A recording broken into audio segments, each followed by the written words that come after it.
Ibu-ibu sekalian yang saya hormati, nggak terasa hari ini kita sudah berada di bulan Zulqa'dah. Syawal kita libur, Ramadan kita libur, Sya'ban setengahnya kita libur. Berarti kita libur berapa bulan setengah, Bu? 2 bulan setengah. 2 bulan setengah libur, seneng apa sedih? Senang sedih ya. Senang karena kita kedatangan bulan yang agung, bulan yang mulia. Sedih karena memang biasa kita kumpul, biasa kita keluar rumah. 2 bulan kemarin rada kurangan keluar rumahnya ya. Baju yang cakep-cakep gak keluar deh. Yang kita pakai apaan, Bu? cuci pakai gitu ya. Abis mau pakai baju bagus keluar nggak ada acara, pengajian nggak ada, arisan nggak ada, apalagi ya, kondangan nggak. Tapi begitu Lebaran, alhamdulillah kita bisa keluar lagi, dan begitu majelis dibuka, alhamdulillah kita bisa duduk lagi, kumpul lagi. Hari ini karena masih dalam suasana pembukaan halal bihalal, mungkin ada di antara kita yang baru sekarang ketemu nih, ya. Di belakang ada apaan ya? Rame sekali.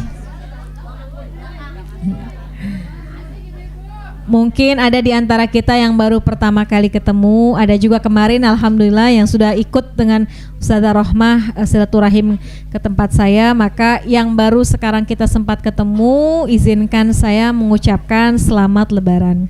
Minal aidin al faizin al makbulin kullu am wa antum bi khair taqabbalallahu minna wa minkum taqabbal ya karim.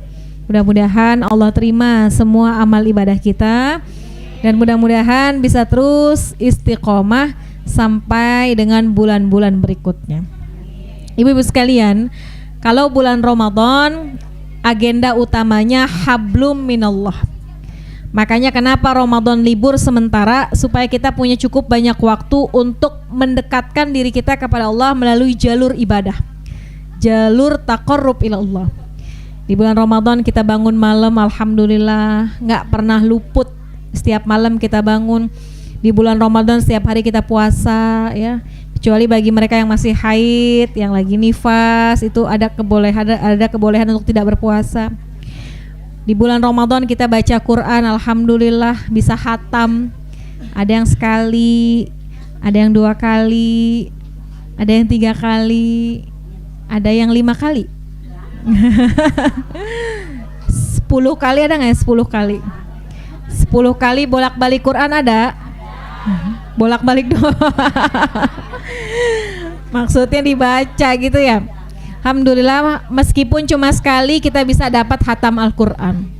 Tuh juga ada yang khatamnya udah mepet banget, malam takbiran baru khatam. Tapi alhamdulillah kita bisa mengisi hari-hari kita di bulan Ramadan, meningkatkan hablum minallah. Begitu berpindah bulan Syawal, agenda utamanya adalah hablum minannas, bersilaturahim. Silaturahim ini, Bu, menjadi agenda utama kita, apalagi orang Indonesia ya. Kita nih orang-orang Indonesia, khususnya orang Betawi ya, ada istilah karena puasanya sebulan, lebarannya juga sebulan. Kalau diturutin sih emang iya ya, Bu.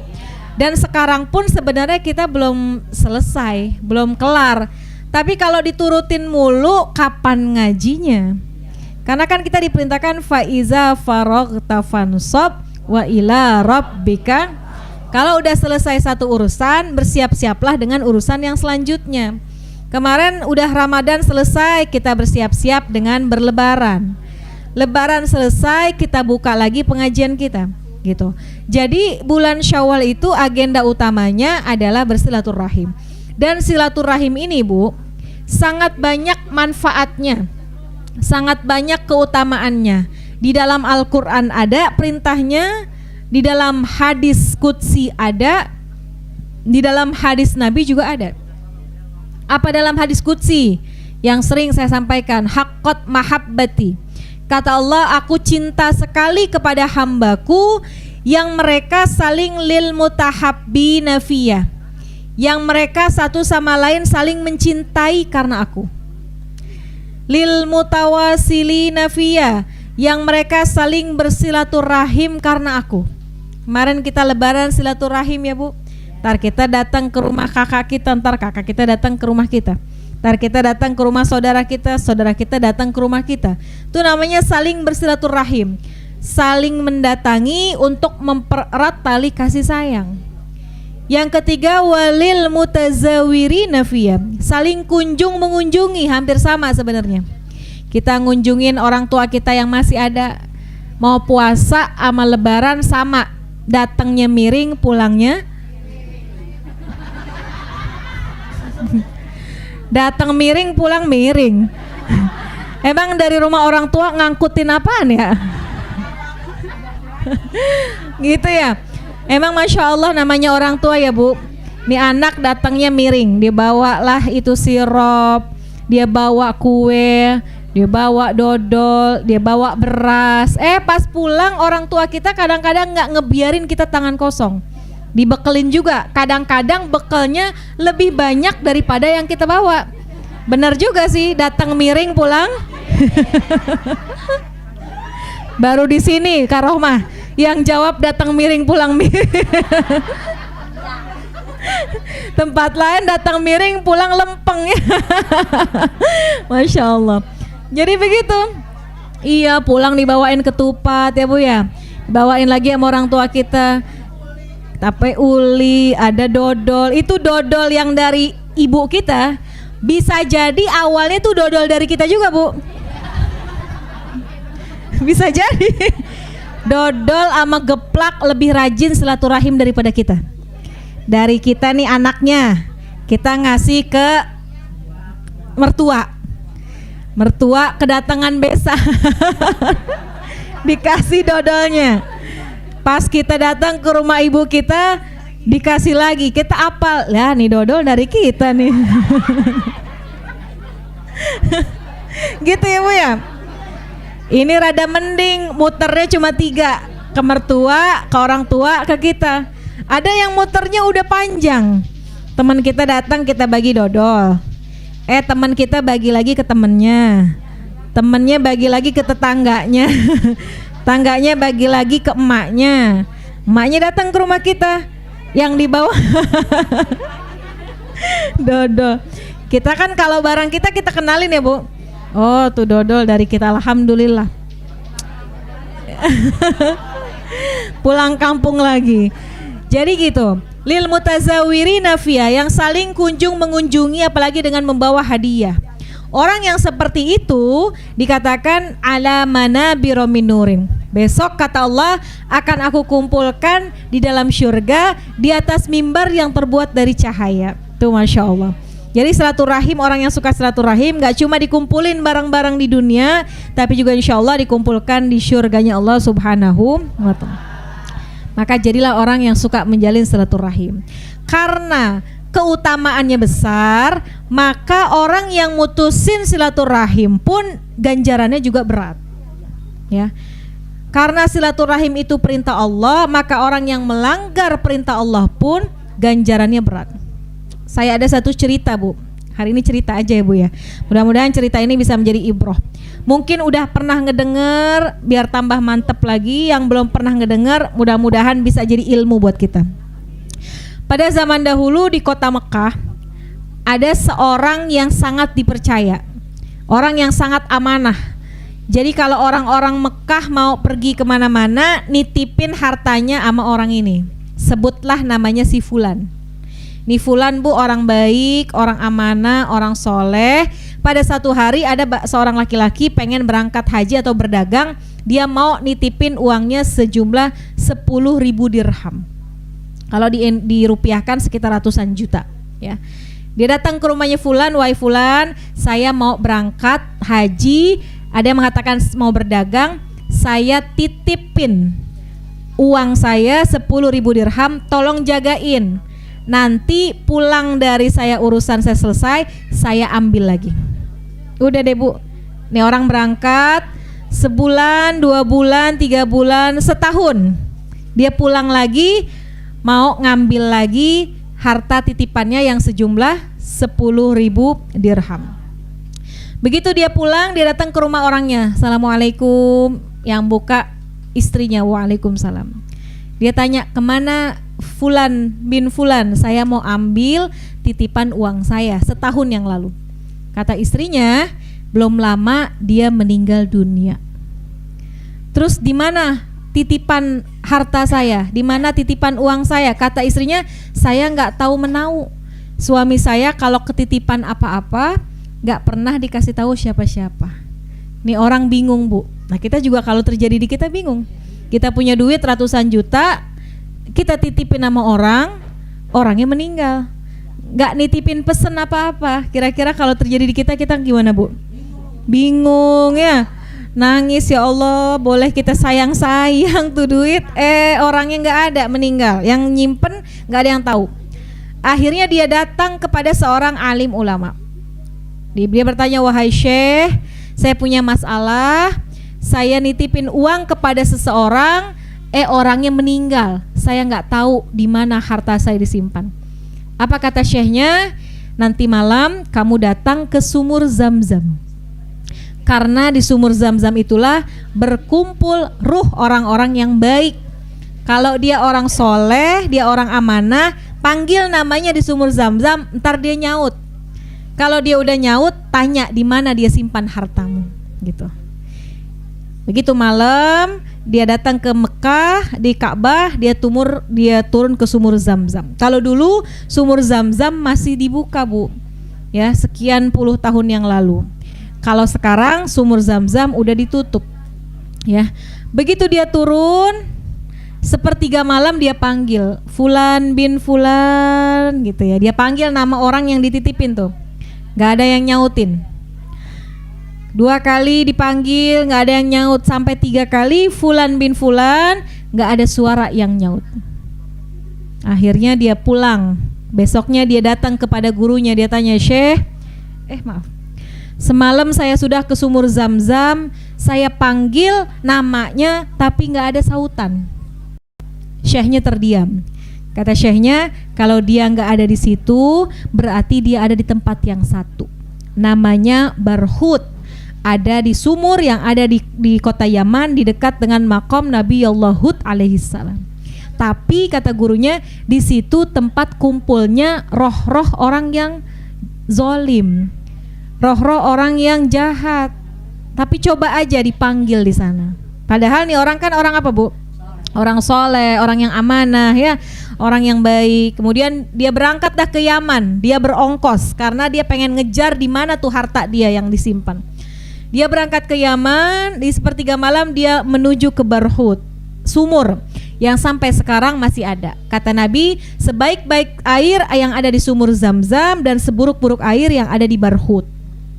Dia datang ke sana, dipanggil Fulan bin Fulan. Pas dia panggil baru sekali, orangnya nyaut, labbaik, disautin, Bu.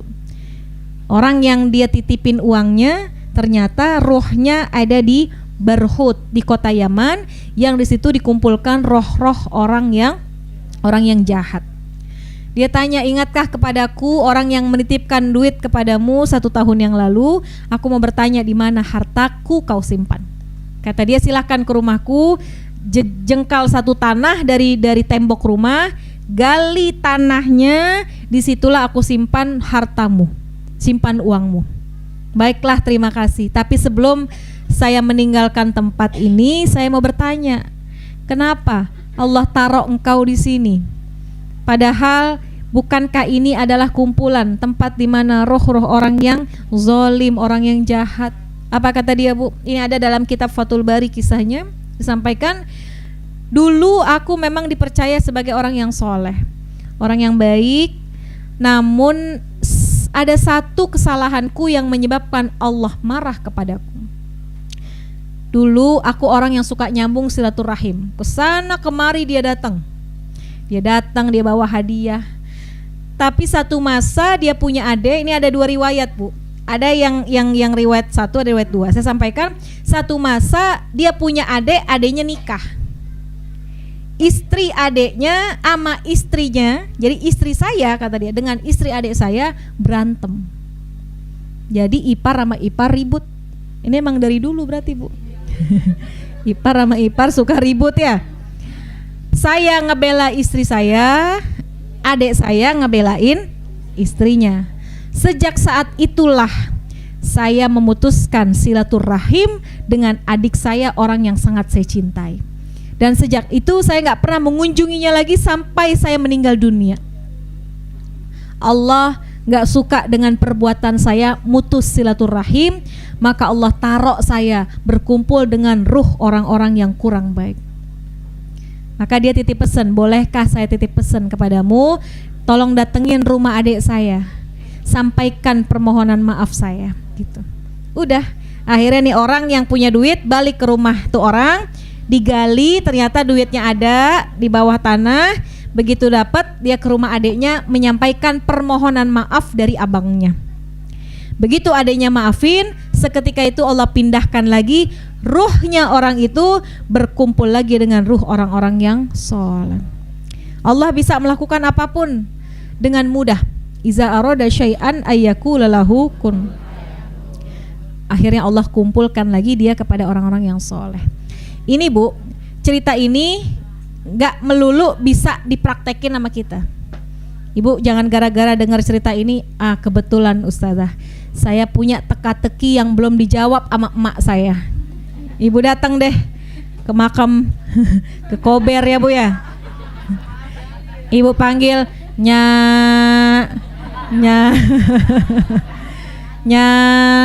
terus nyanya nyaut labek gitu ya. Kira-kira kalau disautin Ibu ngapain?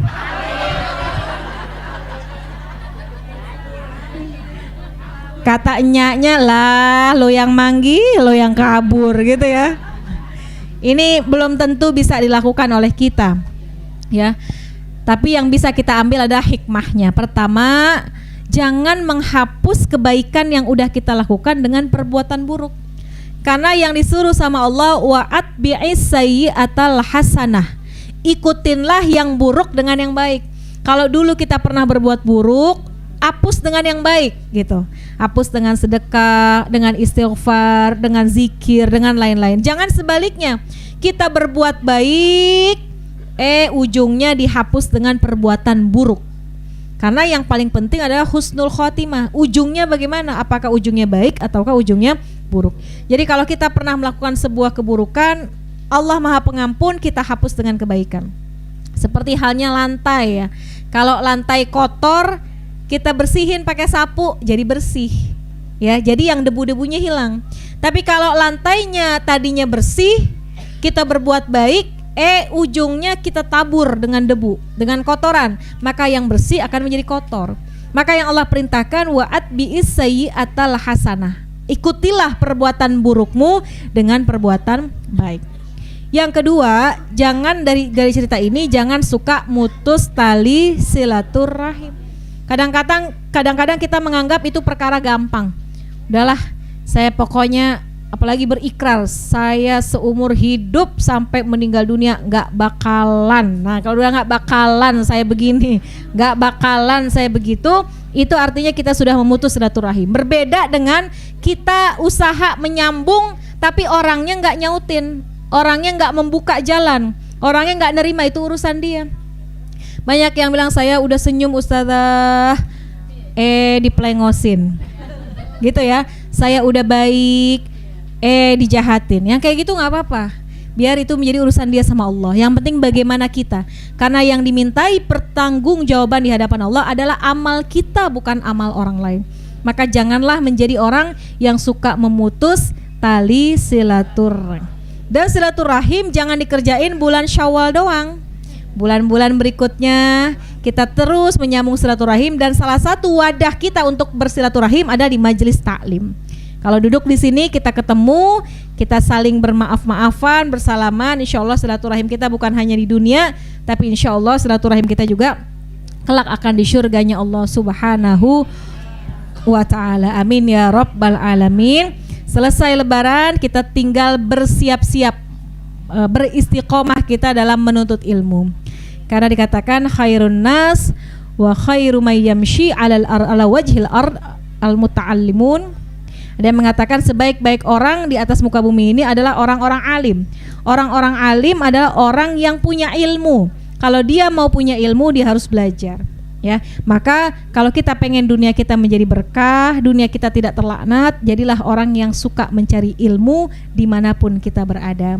Mudah-mudahan Allah jadikan pembukaan kita hari ini semangat mencari ilmu, terus sampai bulan-bulan berikutnya, insyaallah kita istiqomah dalam duduk di majelis ilmu. Amin ya rabbal alamin.